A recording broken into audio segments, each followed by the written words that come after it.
Recapping, in 2016 the progressed ascendant was conjunct the progressed Jupiter while simultaneously trining his natal sun. This is about as perfect as you can make it. The progressed moon was elevated in the sign that it rules, and the natal Venus position was projected onto the zenith of the progressed chart. Again, as good as it gets. Is 2020 different? Yes, it sure is.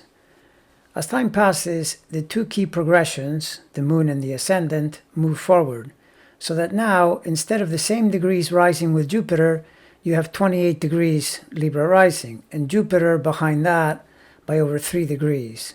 The moon, which was powerfully elevated in the career house and later went through the 11th, another strong career house, now is in the 12th, which is a house of enemies, losses, ill health, and yes, the slammer. The sun is in there too, which reinforces the point. And he had his progressed new moon, which is roughly once every 30 years or so, in that same house in 2019, right around the time he was hitting on the Ukrainians for dirt on Biden. You remember how that went. But remember that new moons are more about what they presage as a beginning point toward a future cycle than what is actually happening at the time.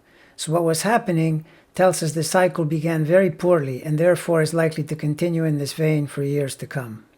The natal Venus, which was projected in tight elevation to the progressed zenith degrees, has now been left behind. It's still up there, but at a much reduced level of strength. I should also mention that along the way, from the summer of 2017 until the summer of 2019, he had progressed Venus conjoining his natal Jupiter, which is a good explanation for why he managed to elude disaster during his time in office, because really his transits have been quite miserable. Now look at the transits to the progressed positions.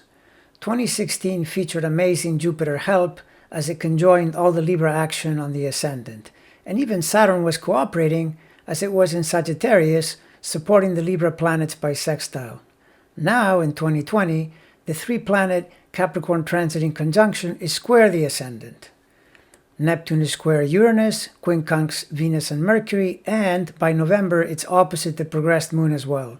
Transiting Mars, normally too quick a mover to realistically associate it with progressions, happens to, very unluckily for him, be in a retrograde period which puts it into opposition to the progressed ascendant during much of the election cycle. So, bottom line, if the transits for Donald Trump in 2020 are absolutely awful, they are, the progressed situation isn't looking good either.